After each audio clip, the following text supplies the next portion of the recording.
Hello, welcome back to my channel. My name is Angel if you're new here. I am going to be participating in Summerween this year, and it is 10:15, the night before it actually officially starts. And I wanted to share with you my TBR before things go into the thing. There are a bunch of prompts for Summerween. It's not an overwhelming amount, and if you want to know more information about those, how long this readathon is going on for, I'll have everything down below. I love how every time you do a new readathon video, you kind of act as like an advocate for that readathon. I just do the readathon. I'm not running it. We have 3 books. Quick TBR here. I'm gonna be trying to read 19 Claws and a Blackbird by Agustina Bastarrica. This is the same author that did Tender is the Flesh, and I loved that. I think I read it maybe during a previous Summerween. This is a short story collection by the same author, and I really enjoyed their world building despite it being super intense in that previous book. Everything the Darkness Eats by Eric LaRocca, and this is the first full-length novel I think by this author. If you're unfamiliar, this author does queer horror, usually really body horror, super dark stuff. But this one, it says, is an insidious darkness threatens to devastate a rural, I can never say that word, New England village when occult forces are conjured and when bigotry is left unrestrained. So I'm very excited for this one. This might end up being like one I read in the dark since it's already like a black book. Oh, I didn't say it, but this is to fulfill probably the prompt, obviously, for black cover. I believe since it's in New England, there's gonna be some fall stuff. Also, thriller and horror usually are like the same thing in a lot of instances. They have a lot of similar tones, so it should cover those. And then we also will be doing black cover fall thrillery vibes. Also, this one is under 200 pages. I'm gonna consider it a novella. I don't think this is technically the length of a novella, but you know what I mean. And then the last one, which seems to match the pinkness in my very warm face, is The Beast You Are, which is a short story collection by Paul Tremblay. I always love picking up stuff by this author since they are really local to where I am. They're in Massachusetts, I'm in New Hampshire, and usually writes things that are really close to home, writes some stuff that's based in New Hampshire. This will probably also have fall vibes and also around the cover. And probably thrillery vibes because it's probably gonna be horror. I think I'm gonna start Paul Tremblay first, just because it is the longest book I have, and I'll be honest, probably the one I'm most hyped for. And I know that like usually Paul Tremblay is a win for me, so if we can start off the readathon like on a high note, that'd be great. I'm probably gonna start this like right after midnight because I usually stay up till like 2 in the morning, so I will talk to you in the morning and let you know how far I get along in this. So see you then. I accidentally did the shocker before. That's awkward.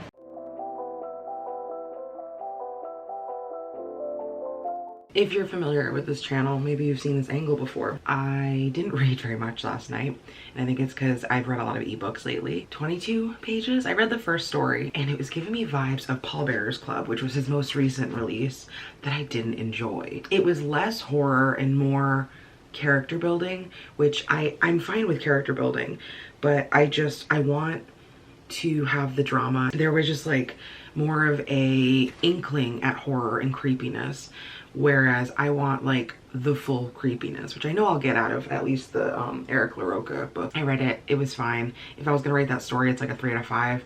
I did enjoy the haunted house vibes. I wanted more time. I wanted a more fleshed out version of this story because it left on like a cliffhanger, which was like the best part of the whole thing. But I did remember that I have a like Edelweiss copy of this. It's the ARC technically, but I imagine there's not too many differences.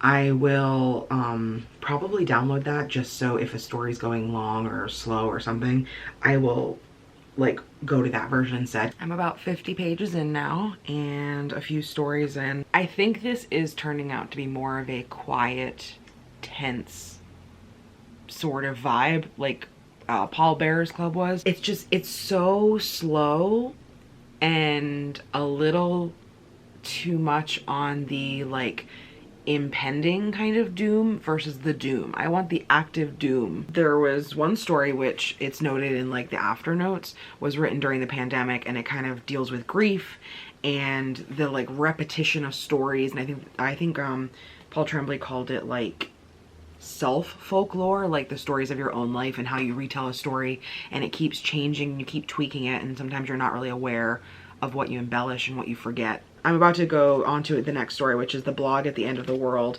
and this one is written like like legitimately, I think that's what it is. Like it's like somebody potentially going through like an apocalyptic event. I'm not quite sure yet. I'm hoping to get up to page 120-ish if we're gonna stay on track for reading these 3 books. I did also end up reading a bit on my Kindle because the last story especially just dragged on for me and I didn't enjoy it. So we're kind of doing like a mixed format read right now, but I will let you know how the next few stories go, and hopefully the trend is to stay in that like average range. Recalibrate. This is going to be a 3-star read, Angel, which means you'll still enjoy it.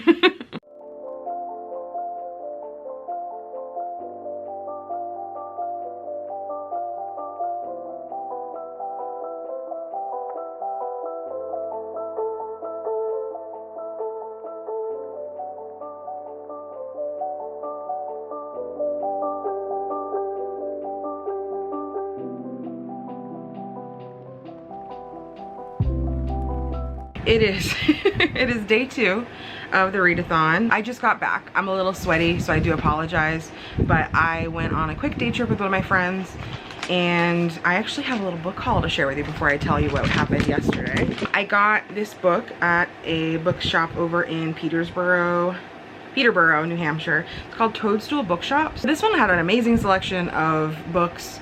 I was able to ask someone about a horror selection and I found this. It's The Marigold by Andrew F. Sullivan. In a dystopian near-future Toronto, the Marigold, a gleaming condo tower, sits a half-empty promise. A stack of scuffed rental suites and undelivered amenities that crumbles around its residents as a mysterious sludge spreads slowly through it, rotting the building from within. While most surrender to the mold, too worn down to fight its hold on the city, some rise against it, but is Toronto already too far gone? Yesterday I was able to read about 120 pages, but I was able to get through quite a few stories. After I finished speaking to you guys, I had a much better time. So I had a few 4- and 5-star reads, and one that I like absolutely loved. If I could have given it a 5-star or above, I would have done like 20 million out of 10 stars.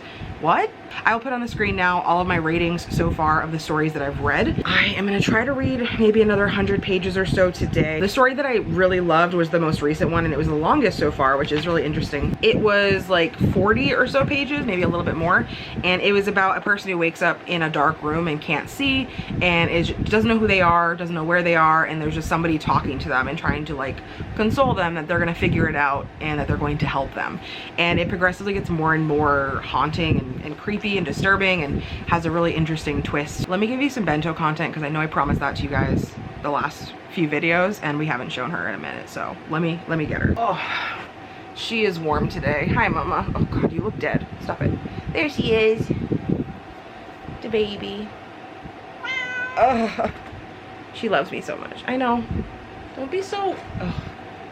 I don't think she wants to be held because it's very warm. You giving me kisses because I'm sweaty? The baby. Oh, I know. You're very warm. Let's hold you over the AC, and I try to do this and like make her cool off her belly. Depending on how things go, we might have to shave her again just because she gets so warm. She doesn't like being in the AC. Need to do a quick check-in. I'm wearing the same shirt. It is not a vlog in which you want to keep track of what I'm wearing because it's the same thing over and over again. I didn't end up reading as much as I meant to. I didn't read the full 100 pages yesterday because I realized that, so this is where I ended. I ended on page 178, but I realized the rest of the book is literally one story. It's the title story. This part of the book is one story. However, it's written almost like prose, so we have a lot of like blank space on the pages, but I'm going to finish that part on day 3, technically today. For the rest of the stories that I read on day 2, here are my ratings. A lot higher scores than I thought, and some of them ended up being just like so disturbing or creepy in like a way that I had never read before that they got higher ratings. I think the 2 that so far are my favorite in the entire book are The Large Man. It almost reminded me of like 1984. It seemed like a highly watched like political state in which you really don't have any control over your daily life, and this man is tasked with hunting down, well, no, he's tasked with hunting down information, not even to finding this man necessarily, who has started to assassinate people. And he's not told to, like, you don't need to go like apprehend him, you need to just find him. And all they have is this very like cryptic footage that he watches. And then I also really liked Howard Sturgis and the letters in the van and what he found when he went back to his house.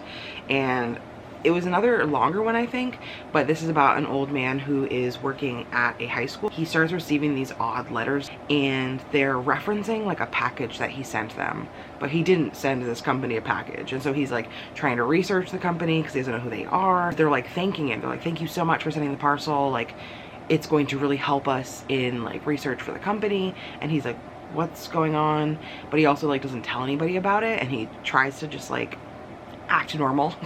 And it just had another like very unexpected ending. That's where we're at the end of day 2.